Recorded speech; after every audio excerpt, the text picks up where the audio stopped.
Saudara yang kekasih, judul khotbah saya pada hari ini adalah Surrendering All of Life to Jesus. Surrendering all of life to Jesus. Bahasa Indonesianya adalah menyerah atau menyerahkan seluruh hidup kita kepada Tuhan. Saudara, kita akan membuka satu ayat untuk mendasari khotbah kita pada hari ini. 2 Raja-Raja 4 ayat 3. Lalu berkatalah Elisa, pergilah, mintalah bejana-bejana dari luar, daripada segala tetanggamu, bejana-bejana kosong, tetapi jangan terlalu sedikit. Saudara yang kekasih, kalau kita belajar tentang kisah ini menceritakan tentang istri-istri dari para nabi mengadukan halnya atau keadaannya kepada Nabi Elisa ya. Di ayat 1 kalau kita belajar, seorang istri dia berkata kepada Elisa bahwa hambamu ini, suamiku sudah mati. Dan dia berkata bahwa Elisa, engkau tahu itu. Hambamu ini takut akan Tuhan. Tetapi sekarang ada penagih hutang. Ya, penagih hutang sudah datang untuk mengambil kedua anakku menjadi budaknya. Karena perempuan ini tidak bisa membayar hutangnya. Saudara yang kekasih, ternyata orang benar juga bisa berhutang ya. Ya, saudara yang kekasih, padahal Tuhan tidak mau supaya kita berhutang. Karena dia telah membayar kita lunas. Dan dia mau kita berjalan dengan spirit roh, di mana kita ini telah di paid off, dibayar lunas. Amin. Kita tidak berhutang. Kalau masih ada orang-orang di sini yang masih berhutang, kita minta anugerah Tuhan, minta tolong kepada Tuhan supaya kita melunasi hutang-hutang kita. Dan saya percaya seperti perempuan janda ini, saudara, kita lihat Tuhan paid off, Tuhan bayar lunas semua hutangnya. Haleluya. Dan jangan melakukan lagi, saudara. Nah, kalau kita belajar di 2 Raja-Raja 4 ini, ayat 3, saudara yang kekasih, di mana wanita ini, dia datang kepada Elisa, dan dia mempersilahkan Elisa mengetahui keadaan yang dia alami. Dan di ayat 3 tadi berkata, singkat ceritanya, lalu berkatalah Elisa, pergilah minta bejana-bejana dari luar, daripada segala tetanggamu, dikatakan bejana-bejana kosong, tapi jangan terlalu sedikit. Saudara berbicara surrendering all our life atau seluruh kehidupan kita, ini berbicara bagaimana totally kehidupan kita serahkan kepada Tuhan. Nah, ini penting sekali untuk kita memahami. Nah, apa arti penyerahan totali kehidupan kita atau seluruh kehidupan kita kepada Allah? Menyerahkan seluruhnya adalah kita menyerahkan semua-muanya. Segala kehidupan kita. Bukan berjanji untuk Tuhan, aku akan melakukan ini itu dalam kehidupanku. Saudara, menyerahkan artinya Anda tidak punya hak lagi atas hidupmu untuk melakukan A, B, C, D. Menyerahkan kepada Tuhan. Anda harus menyerahkan seluruh hidupmu, baik masa lalumu, masa sekarangmu, dan masa yang akan datang. Itulah sebabnya pada waktu kita menerima Tuhan Yesus sebagai Tuhan dan Juru Selamat kita, saudara, kita menerima Dia sebagai Kurios, penguasa tunggal dalam hidup kita. Bukan kita lagi yang hidup, ya, tetapi Kristuslah yang hidup, yang menguasai kehidupan kita. Saudara yang kekasih, ini harus dipahami dengan benar. Nah, saudara yang kekasih, kita harus melepaskan tangan kita sendiri atas hidup kita. Dan serahkan tangan kita ini kepada tangan Tuhan. Dan biar Tuhan yang melakukan, yang membentuk, yang membuat, yang menjadikan hidup kita ini menjadi satu bejana yang indah di tangan Dia. Nah, ini arti menyerahkan, saudara, totally kehidupan kita. Ini penting sekali untuk kita mengerti. Nah, ini dasarnya. Wanita ini, dia datang kepada Nabi. Dia telah habis-habisan. Kalau ada baca di ayat 2, dia tinggal mempunyai satu buli-buli yang berisi minyak.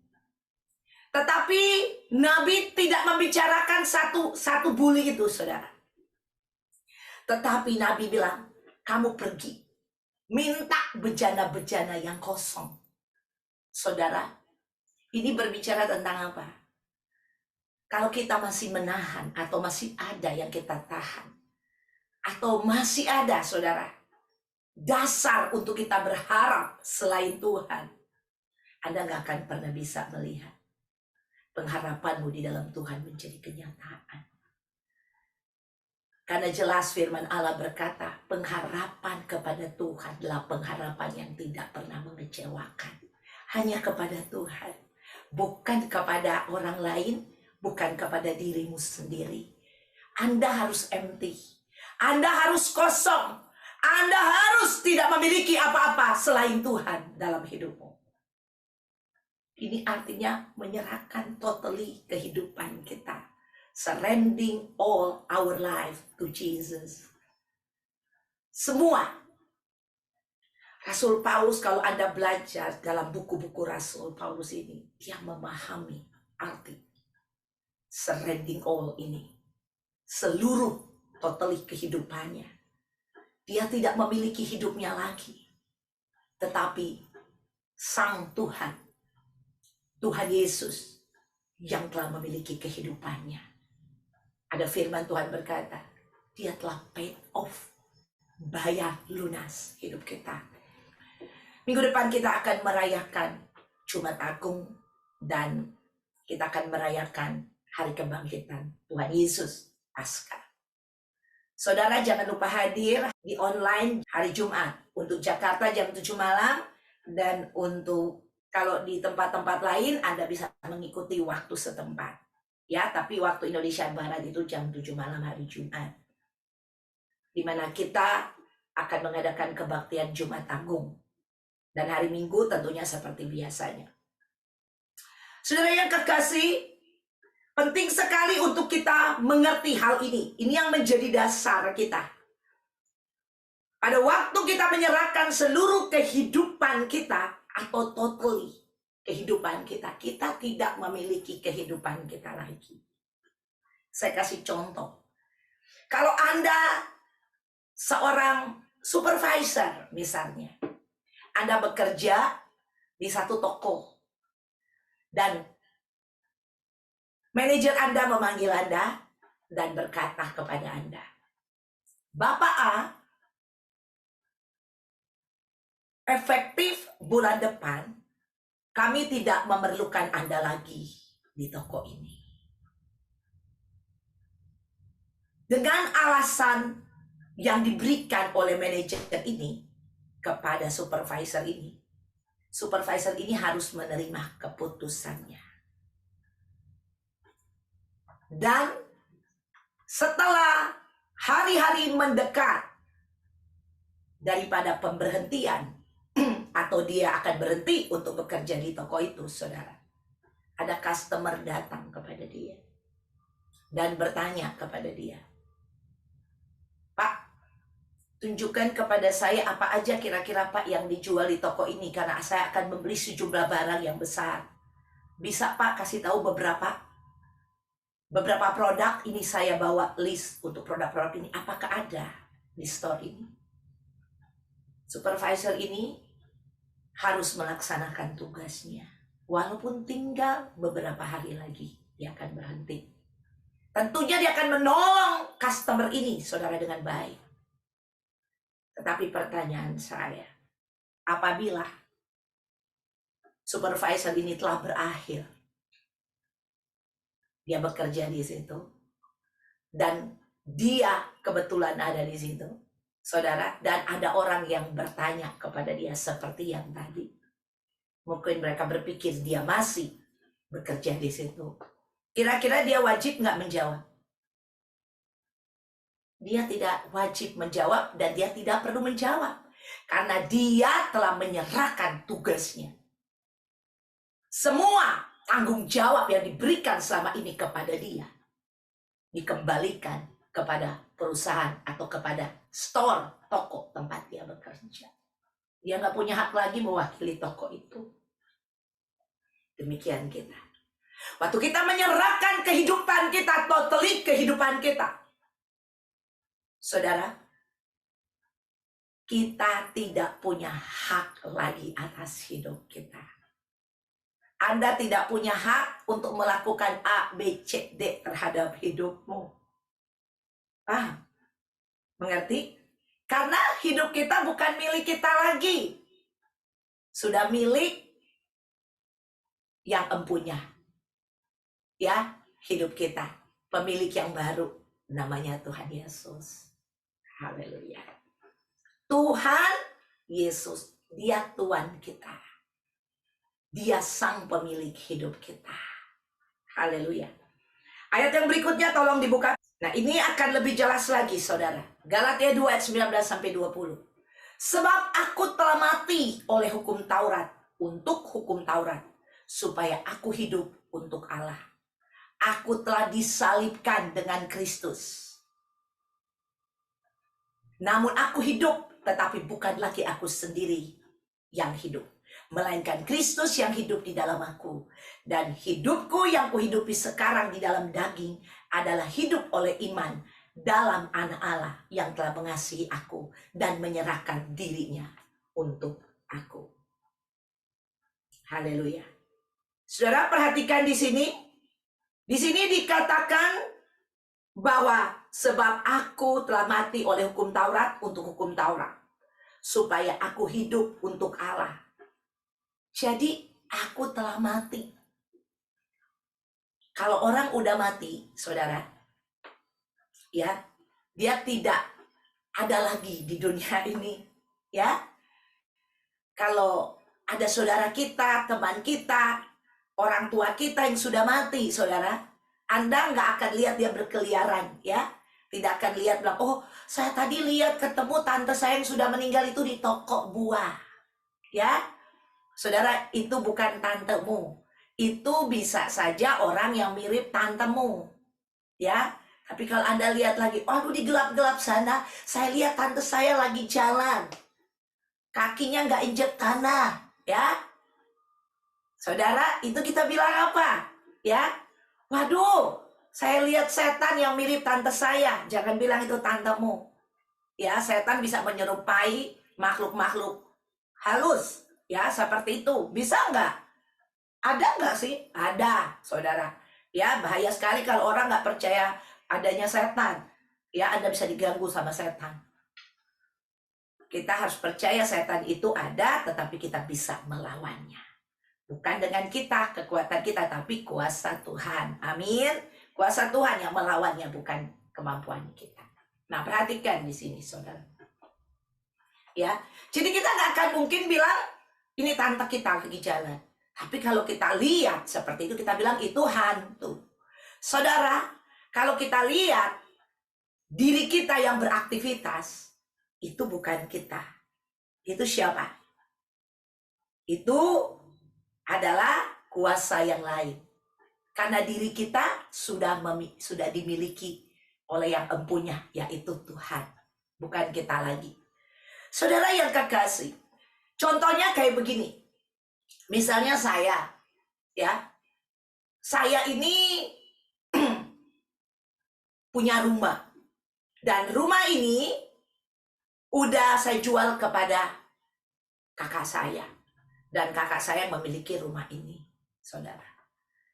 Tetapi saya dibolehkan tinggal di dalam rumah ini. Ya.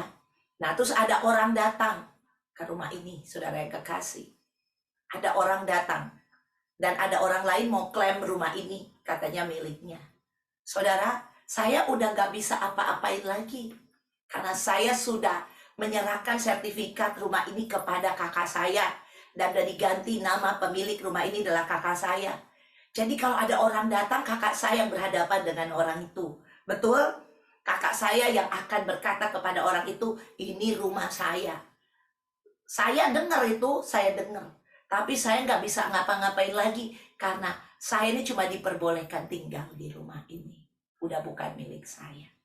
Hidupku ini sudah bukan milik aku lagi. Tetapi milik Kristus. Aku hanya boleh menumpang di rumah ini. Amin. Haleluya. Tapi aku milik Kristus. Saudara, saya memberi contoh-contoh ini supaya saya rindu sekali kita bisa memahami dengan pertolongan Roh Kudus supaya kita bisa mengerti ini. Kalau Anda bisa ada satu pengertian yang benar tentang ini, Anda akan berjalan luar biasa. Karena bukan Anda lagi yang hidup, tapi Kristus. Ini luar biasa. Kalau Kristus yang hidup di dalam Anda, dan Anda hanya ada di dalam diri Anda sebagai milik kepunyaan Kristus, Anda akan menikmati, saudara yang kekasih, Kristus di dalam hidupmu. Karena Kristuslah yang akan beracara di dalam hidupmu, bukan engkau. Dan Anda akan menikmati semua perbuatan-perbuatan Kristus di dalam hidupmu. Di sini dikatakan, tapi bukan aku lagi sendiri yang hidup, melainkan Kristus yang hidup di dalam aku. Bahkan ayat 19 dikatakan bahwa aku telah disalibkan dengan Kristus. Saudara, di Perjanjian Baru juga menyatakan bahwa apabila seorang wanita dia masih terikat di dalam pernikahan dengan suaminya, selagi suaminya masih hidup, wanita ini tidak bisa dimiliki oleh laki-laki lain. Karena kalau dia dimiliki oleh laki-laki lain, dia itu berzina selama suaminya masih hidup. Wanita ini menjadi milik suaminya. Tetapi kalau suaminya sudah mati, wanita ini bebas. Dia bisa menjadi milik laki-laki lain. Saudara, kita sudah mati. Amin. Yang hidup adalah Kristus. Kita tidak memiliki lagi hidup kita. Tetapi ada satu pribadi, yaitu Kristus. Dialah pemilik kehidupan kita. Makanya dikatakan sekali lagi, ya 20, namun aku hidup, tapi bukan aku sendiri lagi yang hidup, melainkan Kristus yang hidup di dalam aku. Dan hidupku yang kuhidupi sekarang di dalam daging, nih kita hidup di dalam daging, adalah hidup oleh iman dalam Anak Allah yang telah mengasihi aku dan telah menyerahkan dirinya untuk aku. Jadi kita hidup ini, saudara, adalah hidup kita ini sekarang adalah hidup yang beriman kepada Anak Allah, kepada Kristus. Itu yang kita miliki. Itulah sebabnya pada waktu Anda percaya kepada Tuhan Yesus, percaya Dia adalah Tuhan dan Juru Selamat kita, saat itu juga Tuhan menganugerahkan, Tuhan memberikan kita kerajaan kekal, di mana kita akan tinggal di kerajaan kekal. Bukan Anda yang membuat Anda bisa masuk surga. Bukan. Makanya di Efesus berkata, ya, itu bukan perbuatan baikmu. Jangan ada orang yang memegahkan diri. Itu bukan usahamu. Amin. Tapi itu adalah pemberian Allah kepada kita. Jadi kita lihat, iman percaya kepada Kristus membuat kita memperoleh hidup yang kekal. Bukan kita. Dan saya juga suka mengingatkan kita bahwa kalau Allah berjanji, namanya Allah yang berjanji. Siapa yang melaksanakan janjinya? Ya Allah, bukan kita. Nah, kita ini suka repot sama diri kita. Allah yang berjanji, kita yang mau memenuhi janji itu terjadi atas hidup kita. Yang janji Allah, bukan engkau. Kalau saya berjanji, saya akan datang ke Indonesia. Saudara, saya yang akan datang, bukan Anda yang datang samperin saya ke sini. Saya yang akan datang, karena ini janji saya. Ya, Anda nggak bisa bilang gini, oh karena Pastor Desi berjanji, Pastor Desi mau datang ke Indonesia, tapi belum datang juga, saya yang samperin ke sana karena Pastor Desi sudah berjanji. Ini nggak cocok perkataan ini. Ya, orang akan bilang ini orang nggak tahu bahasa Indonesia, atau ini orang pikirannya nggak nyambung. Kalau bahasa zaman dulu telepon itu kalau nggak nyambung apa? Tuh lalit. Tulalit. Nah itu, ini orang tulalit. Zaman bahasa, zaman dulu saya waktu muda suka dibilang, sekarang juga masih muda saudara. Ya. Suka orang bilang, tulalit ini orang, artinya nggak nyambung. Ya ini perkataan nggak nyambung. Kalau saya yang berjanji mau ke Indonesia, tapi ada yang samperin saya ke sini. Ini nggak nyambung. Kalau Tuhan berjanji, Dia adalah Allah yang akan melaksanakan janjinya, bukan Anda yang melaksanakan. Nah, saudara yang kekasih, kalau kita sudah mati, berarti kita tidak ada lagi. Yang hidup sekali lagi hanyalah Kristus, bukan kita. Nah ini penting untuk kita memahaminya. Kita lihat lagi, kita pergi Galatia 5 ayat 17. Dikatakan gini, sebab keinginan daging berlawanan dengan keinginan roh, dan keinginan roh berlawanan dengan keinginan daging.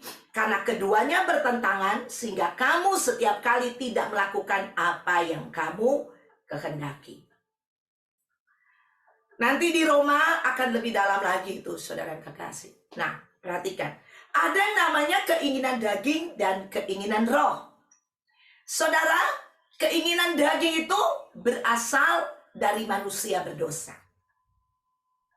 Keinginan roh itu, rohnya huruf besar, adalah keinginan Allah. Nah, ada dua keinginan, saudara. Dan kalau kita baca, ya, langsung aja, kita lihat di Roma 7 ayat 19 sampai 20 sehingga lebih jelas, ya. Kalau yang tadi di Galatia bilang bahwa keinginan daging dan keinginan roh itu bertentangan, ya, bertentangan, sehingga kamu setiap kali tidak melakukan apa yang kamu kehendaki. Nah, ini lebih jelas. Ayat 19, sebab bukan apa yang aku kehendaki yaitu yang baik yang aku perbuat, melainkan apa yang tidak aku kehendaki, yaitu yang jahat yang aku perbuat. Ayat 20, jadi jika aku berbuat apa yang tidak aku kehendaki, maka bukan aku lagi yang memperbuatnya, tetapi dosa yang diam di dalam aku. Ya, ini jelas sekali saudara, ya. Ayat 20, jadi jika aku berbuat apa yang tidak aku kehendaki, maka bukan aku lagi yang memperbuatnya, tapi dosa yang diam di dalam aku. Saudara, di dalam tubuh ini, tubuh yang sekian lama melakukan dosa, saudara yang kekasih, dan tubuh ini dia, ya, adalah tubuh daging, saudara yang kekasih, yang setiap saat bisa melakukan dosa. Dan salah satu dosa yang otomatis nih, perhatikan saudara yang kekasih, ya, perhatikan, ada, nanti kita akan bisa lihat bahwa ini kalau tidak dikuasai oleh roh Allah, ini tubuhnya akan berbuat dosa secara otomatis. Ya, perhatikan, ada waktu saudara, ya, Anda lagi berjalan, tiba-tiba ada orang tiba-tiba gebukin Anda, peng, gitu. Apa reaksi Anda? Langsung, oh haleluya, praise the Lord, kayak begitu? Anda gak akan mungkin bereaksi begitu. Anda akan bereaksi, aduh, siapa sih orangnya? Paling gak, wah, emosi Anda keluar. Nah itu saudara, yang Paulus coba menjelaskan ini di ayat 19. Sebab bukan apa yang aku kehendaki yang baik yang aku perbuat, melainkan apa yang tidak aku kehendaki, yaitu yang jahat yang aku perbuat. Waktu kita menerima Tuhan Yesus sebagai Tuhan dan Juru Selamat, kita sudah dipindahkan dari kerajaan kegelapan kepada kerajaan terang. Dan keinginan kita adalah berbuat baik, seperti Paulus katakan. Betul? Tetapi kita tidak punya kemampuan untuk melakukan kebaikan. Yang punya kemampuan untuk melakukan kebaikan itu adalah Tuhan. Adalah Tuhan yang telah memindahkan kita dari kerajaan kegelapan kepada kerajaan terang. Siapa yang memindahkan Anda dan saya? Kuasa Tuhan, amin. Bukan diri kita. Dan di dalam kerajaan terang ini, hanya kuasanya yang berlaku, bukan kuasamu. Daging itu tidak mendapat tempat dalam kerajaan terang. Dan di kerajaan terang ini hanya ada kuasa Allah. Tidak ada kuasa iblis, tidak ada kuasa setan. Yang berkuasa hanya Allah. Itulah sebabnya kita menyerahkan hidup kita kepada Allah. Dan Dia yang berkuasa penuh atas hidupmu dan saya. No longer bukan lagi kita, but Christ. Tapi Yesus Kristus. Amin. Nah ini dia. Yang salah kepada orang Kristen, sudah pindah ke kerajaan terang, tetapi mau coba berkuasa atas hidupnya. Mau coba menghidupkan dagingnya. Kalau Anda berjalan dengan daging, berarti Tuhan tidak berkuasa atas hidup. Nah ini sudah otomatis ada dalam hidup kita. Paulus bilang, yang kuingini berbuat baik, yang keluar adalah jahat. Keinginan ada, tetapi kemampuan tidak ada. Karena kita sudah berpindah tempat. Nah kemampuan inilah saudara, yang dilakukan oleh Allah, bukan kita. Kira-kira kita paham sampai di sini? Nah, harusnya hidup kita seperti ini. Saudara, banyak orang mau berusaha dengan kemampuan diri sendiri untuk melakukan hal-hal yang baik, saudara yang kekasih. Ya, contohnya ada orang datang kepada Anda dan counseling, misalnya kepada pemimpin sel. Aduh, saya udah melakukan ini. Saya udah coba untuk menahan marah, tapi gara-gara orang ini sih udah sekali saya coba lakukan, 2 kali, 3 kali, aduh saya bablas juga. Saya udah coba untuk gak berbohong lagi, tapi saya jatuh lagi dalam dosa bohong. Saya sudah mencoba melakukan ini dan itu supaya saya tinggal di kebenaran. Aduh, tapi ini iblis ini lebih pintar. Kan banyak orang suka ngomong kayak begitu seenak-enaknya, iblis lebih pintar. Saudara, siapa lebih pintar, iblis atau Tuhan? Ya, kalau dari engkau mungkin iblis lebih pintar, karena dulu kan kita rajanya iblis. Ya, dia lebih pintar, dia hidupnya aja lebih lama dari kita. Dia belajar banyak banget, saudara. Makanya kita dulu dikuasai oleh dia. Tapi sekarang ini kita udah berpindah tempat di kerajaan terang. Ya, nah, saudara yang kekasih, ini penting sekali untuk kita pahami. Jadi jika aku berbuat, ayat 20, apa yang tidak aku kehendaki, perhatikan di sini, maka bukan aku lagi yang memperbuatnya, tapi dosa yang diam di dalam aku. Wow. Saudara yang kekasih, jadi dosa itu yang melakukannya secara otomatis. Makanya saudara, arti kita menerima Tuhan Yesus harus paham. Kita menerima Tuhan Yesus dalam hidup kita. Sebelum saya terus, siapa yang sudah menerima Tuhan Yesus? Arti kita menerima Tuhan Yesus, artinya kita menerima kehidupan baru kita. Yaitu kehidupan baru yang dimiliki oleh Kristus, oleh Tuhan kita, yaitu Tuhan Yesus. Itulah hidup baru kita. Amin. Bukan Anda bilang, oh aku menerima Tuhan Yesus, jadi Tuhan Yesus jadi milikku, jadi Tuhan Yesus akan beroperasi sesuai dengan apa yang aku perintahkan kepada dia. Kebalik, dia hamba, jadinya Anda yang Tuhan. Betul? Nah itulah, kadang-kadang kita yang beroperasi, yang menyuruh Tuhan Yesus melakukan ABC, padahal dia Tuhan atas hidup, bukan hamba atas hidup.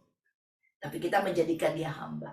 Tapi kalau Anda memahami khotbah saya pada hari ini, dan Anda sadar siapa Anda di hadapan Allah, yaitu kita adalah kepunyaan Allah. Saudara, Anda akan melihat Allah yang akan mendandani engkau. Makanya dia berkata, hai orang yang tidak percaya, yang kurang percaya, engkau lihat bunga di padang yang tidak melakukan apa-apa, tapi aku memberikan mereka keindahan. Engkau lihat burung yang tidak, burung tuh nggak pernah kerja, tetapi Tuhan memberikan mereka satu kehidupan. Amin. Apalagi engkau, apalagi engkau, amin. Kita lebih daripada bunga dan burung itu. Kita lebih daripada segala ciptaannya. Dia mau berkuasa atasmu dan saya. Kita Medan telah gagal pada waktu diberikan kuasa untuk berkuasa. Mereka tidak punya kemampuan untuk berkuasa. Di situ Tuhan mau tunjukkan kepada engkau bahwa engkau tidak berkuasa atas hidupmu. Kalau engkau berkuasa atas hidupmu, engkau akan jatuh. Haleluya. Dan engkau telah dibeli oleh Tuhan. Engkau tidak punya kuasa apapun lagi atas hidupmu. Ku tanah liat, engkau penjuna. I am the clay. You are the potter. Amin. Anda harus paham ini. Haleluya. Nah, harus dimengerti. Makanya saya suka katakan, firman Allah ini harus dimengerti dengan benar. Kalau Anda mengerti dengan benar dan hidup di dalam kebenarannya, dan Anda akan berjalan dengan kuasa dan otoritas. Ini akil balik. Amin. Kuasa dan otoritas yang ada di dalam Tuhan, bukan punya engkau lagi hidup ini. Makanya kuasa Roh Kudus telah dikirim kepada Anda dan saya untuk menguasai kita. Amin. Sehingga kita berjalan dalam kehidupan ini bukan dengan kuasa, kekuatan, kemampuan kita lagi, tapi oleh Rohnya, Roh pemenang, Roh yang sudah membangkitkan Yesus dari antara orang mati. Amin. Haleluya. Roh itu yang diam di dalam kita, yang membawa kita berjalan dengan kemenangan Kristus dari hari lepas hari sampai di akhir hidup kita. Gimana dengan Anda? Saudara yang kekasih, penting sekali kita memahami ini. Nah sekarang, saudara yang kekasih, kita harus sadar akan hal ini. Dan jangan melakukan perlawanan sedikit pun. Jangan coba melakukan perlawanan. Artinya begini, jangan coba izinkan dirimu melawan kuasa Tuhan yang mau menguasai. Jangan. Ya, jangan izinkan. Karena tetap kita ada free will. Jangan izinkan. Waktu Tuhan bilang A, B, C, D, biarlah itu terjadi ya Tuhan dalam hidupku. Seperti Maria pada waktu malaikat datang kepada dia dan berkata, Maria, ya, engkau akan melahirkan seorang bayi, ya. Dan dia bilang kepada malaikat itu, aku belum bersuami. Bagaimana bisa? Dan dia bilang, kau akan mengandung dari benih Roh Allah. Dan dari hasil conversation daripada Maria dan malaikat itu, Maria berkata, aku ini adalah hamba Tuhan. Jadilah sesuai dengan kehendak Tuhannya. Amin. Saudara, harusnya kita begitu dalam hidup ini. Kalau Tuhan bilang apa-apa, biarlah perintah instruction Tuhan itu terjadi atas hidup kita.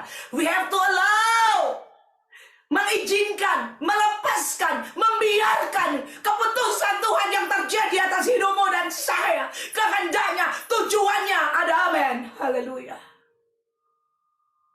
Anda jangan melawan. Jangan melawan. Tapi Anda harus mundur. Silakan Tuhan. Nah, ini yang harus terjadi. Anda dikuasai. Bukan hidup Anda lagi. Janji Allah adalah Allah yang melakukannya buat kita. Amin. Ya. Dia bilang, Immanuel, aku menyertaimu sampai pada kesudahan zaman. Haleluya. Ya, dia yang berjanji dan dia yang melaksanakan janjinya, bukan kita. Saudara yang kekasih, setanlah yang menggoda kita agar kita bergerak dengan kemampuan kita. Hati-hati. Hati-hati, saudara. Dan pada waktu kita bergerak, waktu kita mulai move, setan langsung menguasai kita. Sehingga terjadi pergerakan demi pergerakan. Diri kita mulai tampil. Diri kita mulai melakukan perbuatan-perbuatan dosa atau perbuatan daging akan keluar dalam hidup kita. Ya, waktu Anda kasih celah sedikit pun, iblis langsung datang. Nah ini dia. Ingat, ada waktu manusia di Taman Eden. Dia makan, dia tergoda dengan iblis. Benar? Dia terjadi conversation, percakapan dengan iblis. Waktu manusia mulai berbicara. Bukankah Tuhan bilang begini? Iblis bilang, oh begini. Saudara, waktu dia membuka kesempatan, iblis langsung menguasai dia. Dan akhirnya apa? Dia jatuh di dalam dosa. Dia makan buahnya. Jangan izinkan. Waktu iblis datang, Anda harus memperkatakan, di dalam nama Tuhan Yesus harus ada otoritas kuasa Tuhan Yesus. Amin. Anda bilang, di dalam nama Tuhan Yesus, saya tidak mau melakukan, atau saya tidak mau bergerak dengan daging ini. Tapi aku akan mengizinkan. Tuhan, Engkaulah pemilik hidupku. Roh Allah, silakan melakukannya dalam hidupku. Anda jangan kasih attention sedikit pun kepada iblis. Jangan kasih sedikit pun percakapan apapun dengan dia. Ada amin. Tapi izinkan Roh Allah. Kita harus sadar bahwa rahasia kemenangan kita terletak kepada sikap kita setiap hari. Free will kita. Anda izinkan sedikit pun dagingmu keluar dan Anda akan dikuasai. Untuk itu, jangan sekali-kali coba mengandalkan kekuatan dirimu sendiri, kemampuan dirimu. Anda sudah almarhum, kemampuan dirimu sudah mati. Ingat, kita sudah disalib, sudah mati. Yang hidup hanyalah Kristus, kuasanya yang bekerja di dalam kita. Keinginan daging akan melawan sendiri kepada keinginan roh. Sebaliknya, keinginan roh juga akan melawan dengan sendirinya terhadap keinginan dagingmu.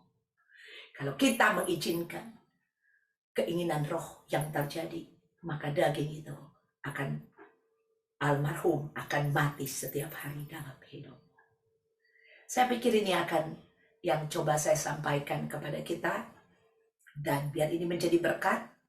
Sekali lagi, untuk saya menyimpulkan biar gampang diingat. Jangan izinkan dirimu berkuasa lagi. Tahu kekuatan kita punya diri ini, saudara yang kekasih, akan mulai melakukan kedagingan. Anda harus ingat bahwa Anda sudah mati. Setiap kali ada kedagingan yang muncul, jangan kasih perhatian. Karena kalau Anda kasih perhatian, iblis akan kuasai. Jadi ingat bahwa hidupku sudah mati. Aku milik Kristus. Dan izinkan Roh Allah yang memimpinmu pada seluruh kebenaran. Nama Tuhan dipermuliakan. Amin.